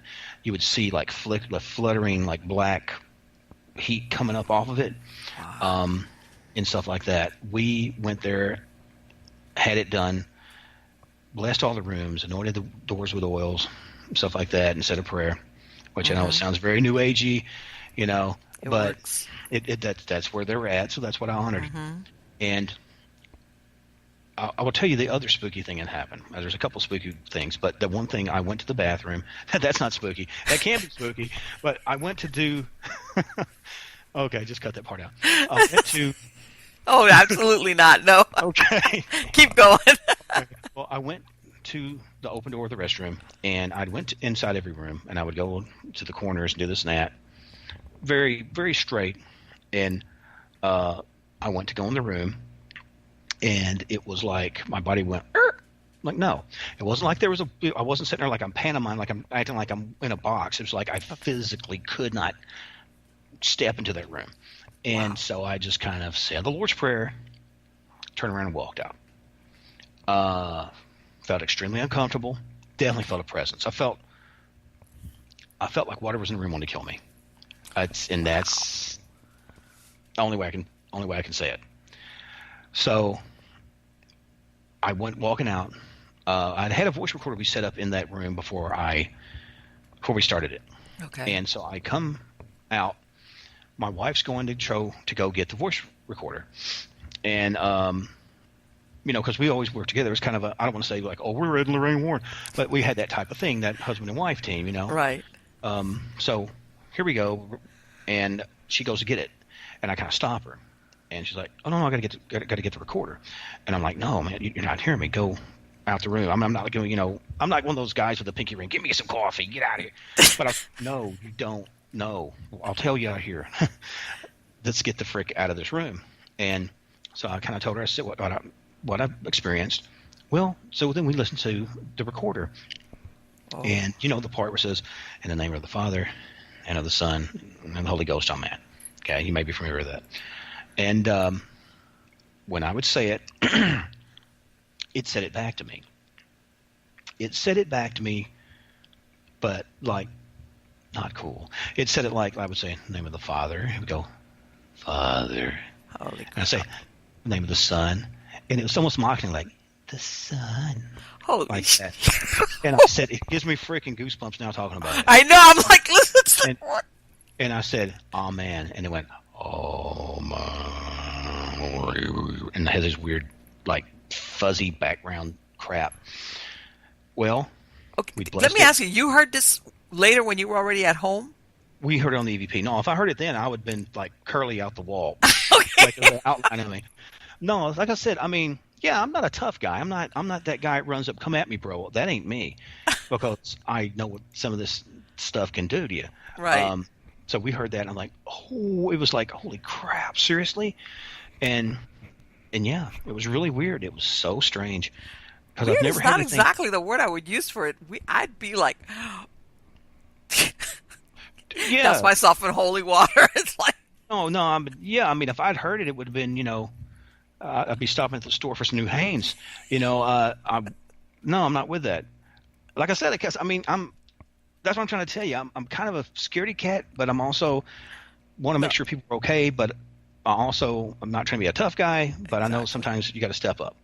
Yeah. So anyway, but yeah, that was pretty freaky. But what happened is we cleared the house, did this and that. Everything was like easy peasy. Everything sounded like it was normal. Well, about a month and a half later, got a call from the lady. It was like 2 a.m. That's not good. Well, that's not good either. I mean, you're getting a call at 2 a.m. It's like, who's this? But it was like extended family. And they said, "Need you here." And I'm like, "Pardon me?" And said, "Stuff's going off." And I said, "Look, I just got off work. If need be, stay at your sister's, or somebody will come out tomorrow." Well, come by. Yeah, same sort of feeling was back, all this and that. And we went ahead and did a walkthrough with the oils and whatnot. And I said, "What's going on?" So I don't know. I said, "Look, everything was fine. Now we're back. What's going on?" Well, I said, "You stopped all the magic stuff, right?" I was about to say, then the truth really comes out? Well, yeah, just like a little crystal stuff and runes and this and that. And I said, "I think you're obsessed." Yeah. "I think you're obsessed." I said, "This is the last time I'll be here." And I'm not trying to be a jerk. I'm saying, but you're putting your kids' well-being and all that at risk. Exactly. And stuff. And they didn't want to hear it, but then, like I said, I'm not the Dr. Phil of the paranormal either. I'm not going to sit here and kind of berate you and give it to you hard. It's just a thing of going like, look, we're taking out time from home. We don't charge a cent.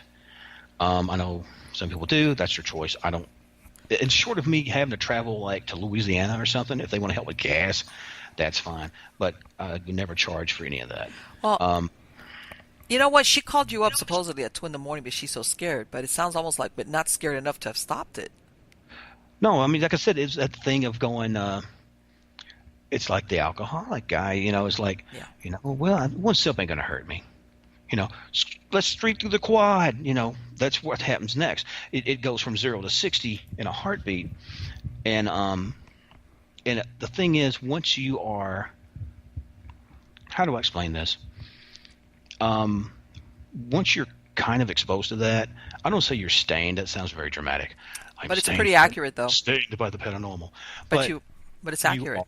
You are. It's accurate. Once you've encountered dark stuff like that, you really got to leave it alone. Oh, absolutely. Absolutely. You cannot. Because, I mean, The Exorcist, Marion had dealt with whatever before. Years later, he's back at it, and it ultimately cost him his life. So, I mean, that's an extreme example. Mm-hmm.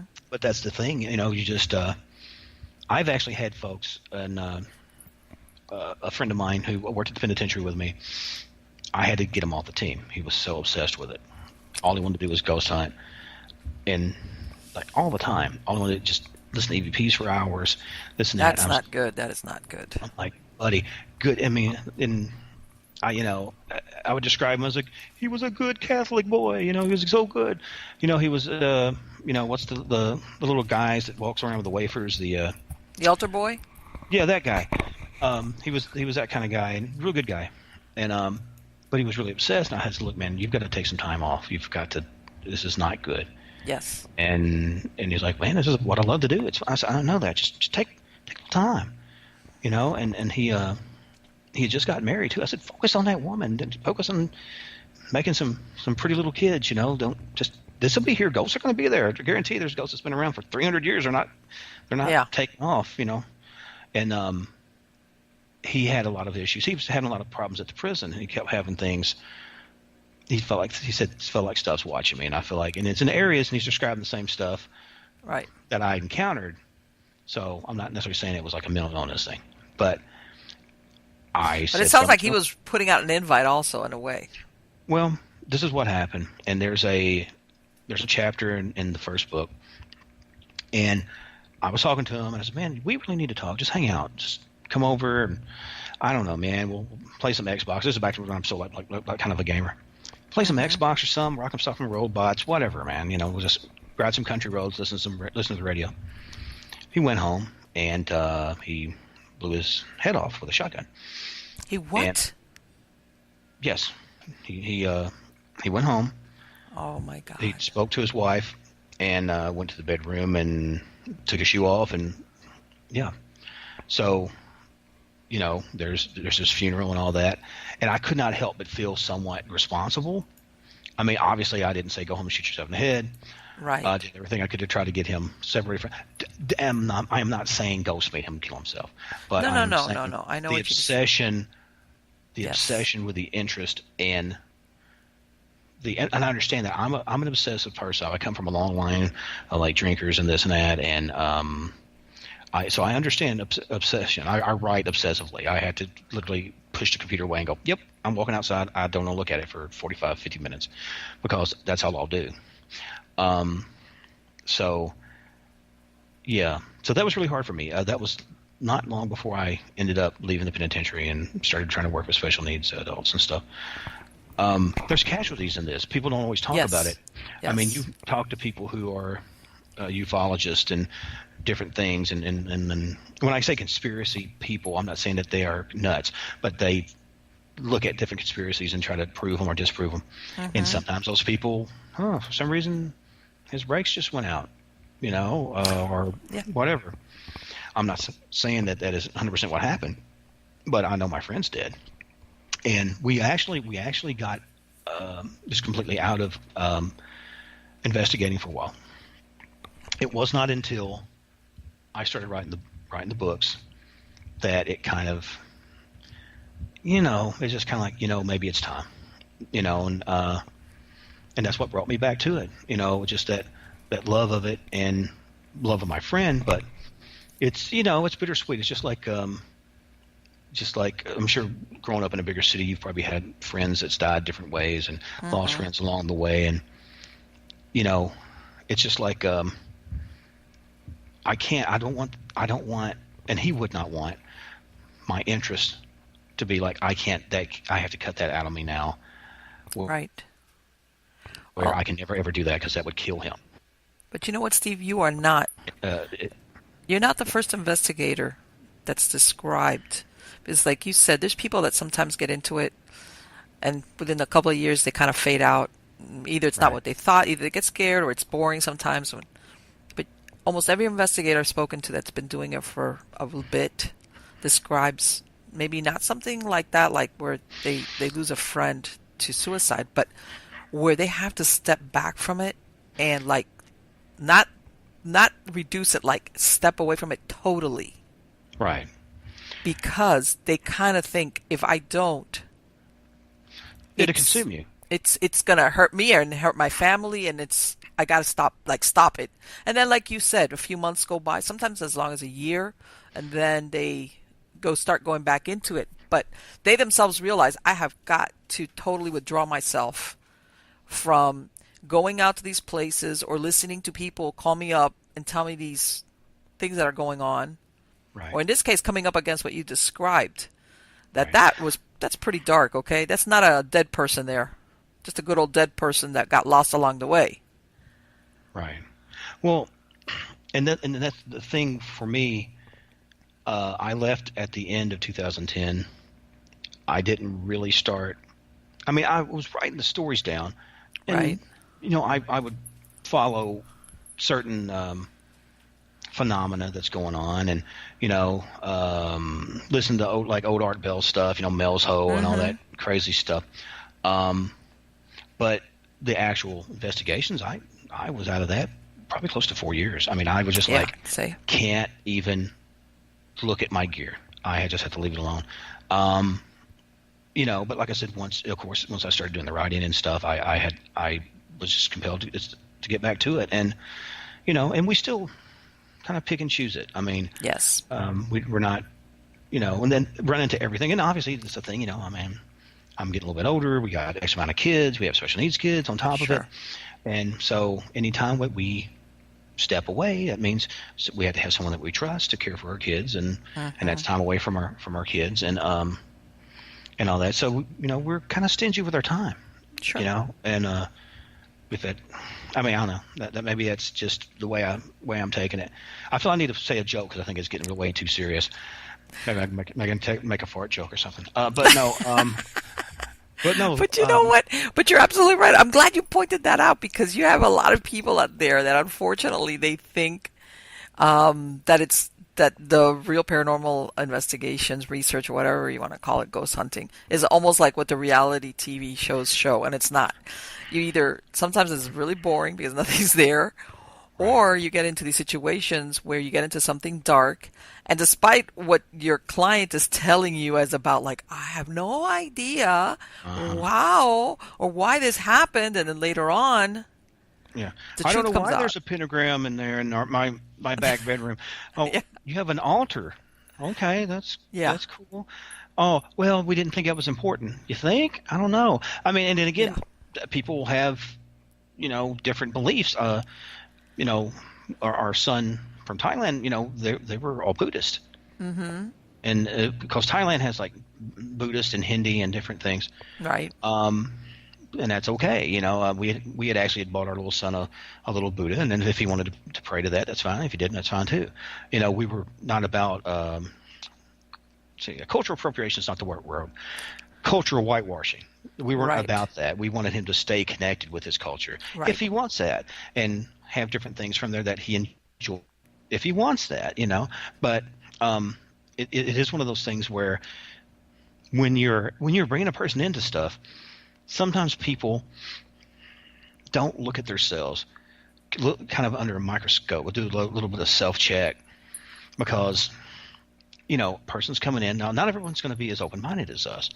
Right. And a lot of people are going to just totally just write the whole situation off.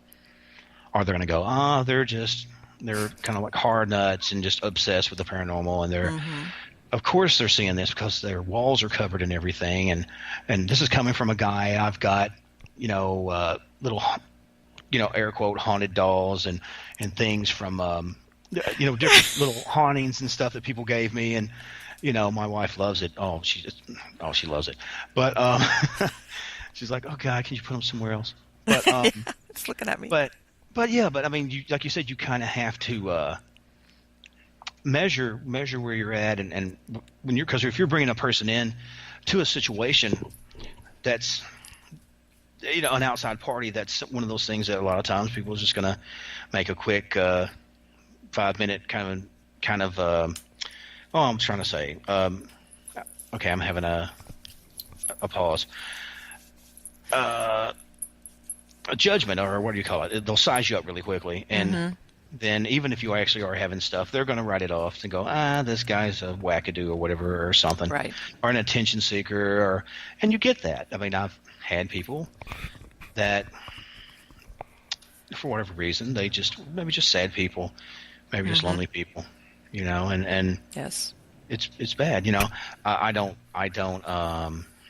talk down to them. I just kind of say, this is what I see or what I don't see, and maybe you can talk to this person or that person, because you don't want to sit and go, well, have you been under a doctor's care, or have you been? You don't I want know. to Well, say that. you'd be surprised. A lot of them will tell you, yeah. It's like, Well, yeah, I mean, but you know what? I guarantee some of those guys walking on the street talking to themselves, they're talking to something. oh, absolutely. I believe that. Yeah. See, that's the thing, and I've discussed this before. I said one thing does not exclude another. Right. You know, Well, it's not an either or thing. right. And there's usually more under the cover of situations. Oh, Um, absolutely. all right, talking about prison. Whenever a lot of times we would have to go into cells and check cells for contraband, anything, cigarettes, food, weapons, whatnot. Um, and sometimes you might find 2 or 3 feet right into the cell. Oh, there's a bottle of, some aspirins. Apparently this guy's been getting aspirins, been saving them. Oh, hey, cool. Well, that's considered, because he's hoarding it, that's a charge. And hey, we're great, we're done. Sometimes people will put that out front. So it goes, oh, hey, we got something, cool, we're gone. While they got something bigger Right. elsewhere into the thing. And that's what happens sometimes with people in those positions. They don't, Hmm. they just don't give you the whole thing. I'm Yeah. just like, look, I'm like, trust me, I can handle weird. I've been around. Just lay it on me. Yeah. And then if it's something that's just too far out of my ability to, like I said, to be able to eat the paranormal situation, I'll have to say, oh, this is out of my expertise, and try to send them to somebody I think I can help them. Well, you know what? There's also, and I found my own experience as well. I've been doing it since the 1990s, which is also when you see somebody that finally, when they actually have somebody come in, they're genuinely, truly scared. Right. Yeah, you can read that. I You mean, can read that, right. and if you tell them do this or don't do that, they follow it to the letter of the law. Right. Uh, And that, and even if the person, I mean, because like I said, I think people that when I say obsessed, you have the 2 or 3 steps of people getting to the point where they could be considered possessed or something. I have not knowingly encountered possessed people. I've seen people that I would say would seem in some sort of throes of a either religious or psychological right. issue. Okay. But like you said, there's some people that, like you said, are so still into it. It's just like, hey, I took heroin and I almost overdosed. We shouldn't do it anymore. You're right. 2 months later, man, Yeah. I wish I had some heroin. Yeah. Just because their body's going, you need Yes. this, Yes. and it's what you're dealing with. You're basically dealing with a spiritual addict on that level, and it's sad because sometimes you just can't help them. Well, I've you had, know what? And unfortunately, and in those cases, you know, I'm going to tell you something. They're rolling out the big red welcome mat to something like what you heard that EVP on. right, It's like, oh, I've got somebody saying, come on down. And man, what they right. get, and then those are the ones that maybe sometimes a year later, they're like, then they're really, really scared. Then it's like the excitement is over. I am, or they're, horrible, horrible things have happened to them or their families. It's almost like an abusive situation. Things get really crazy, and then it calms down, and everything's sweet. Yes. Well, the guy took a swing at you 2 months. It may not be a year or something, but odds are he'll take another swing at you. I make a lot of movie quotes. I'm a huge movie file. To quote Mr. Joe Dirt, this is how you want to be when Jesus comes back.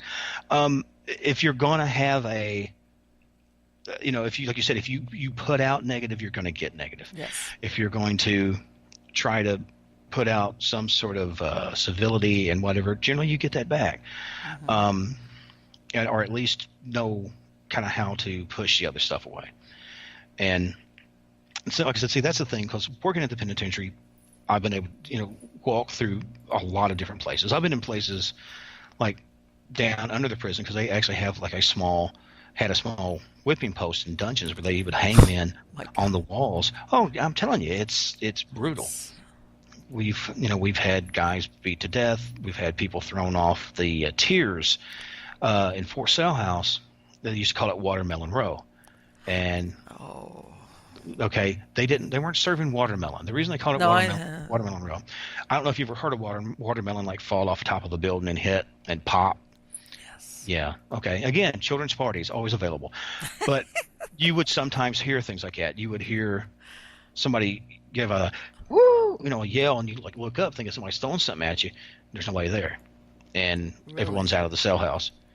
And that's Wow. every day. That was just normal. But like I said, I never had. I don't know if it would necessarily be an honor to have been at Western State, but I never had free reign to go through it. I actually tried to set up tours to go do Okay. that, but it's a still. And understand, both of these, Western State and Kentucky State Penitentiary, are still functioning facilities. Wow. I didn't know if you knew that. No, I wasn't. Of course- I wasn't sure if they were still, working, especially the asylum part, the hospital part. Right. Well, like I said, this is Kentucky. We're gonna squeeze it. If it's a cow, we use it. We use everything but the oink. I mean, that's the nature of the place. It's use it up, and so that they're not gonna take that penitentiary down, or the Western State Hospital, until something better comes along. They're thinking, hey, we put however many $250,000 whatever in it like 100 years ago. We're going to squeeze it for as many Yeah, hundred it's, years we as we still can. got something in there, but it's The bottom line no, is yeah. That I mean, I'm penitentiaries- sure that those penitentiaries- walls, if those walls could talk, it'd be like what? Well, I mean, sometimes they did. I mean, that's the Yeah. thing. But what was I going to say? I'm sorry, I blanked out. It's one of those things where, just like the penitentiary and Western State and all that stuff, hospitals or especially prisons are moneymakers for communities. It's just a Employer, fact. right? We would not have. I mean, America has more. Now, I'm not getting political. America, the way I understand, has more incarcerated members of society than any other country. We have more penitentiaries per capita, I think, than I don't know, maybe somewhere like Venezuela or something like that, or Brazil or something might have more. But we're all about that prison life, and so. And it became kind of a part of the culture here. That's what's so funny is, if you live in an area that employs, let me see, let's say 200 or more people in the community, which means by fanning out, you take care of probably several thousand, Right. and that's happened for well over 100 years. It's sort of I'm trying to find the best way to describe it, because I'm not trying to be disrespectful to anybody there, but it becomes a necessary evil. And some of us have fed from that evil due to the fact that that's where we work, even though our inclinations and are to try to help and Right, but be good citizens, but we still, it's just like people that work for ambulance services, thank God for them, but they to a certain point thrive on misery. It's just a sad part of life.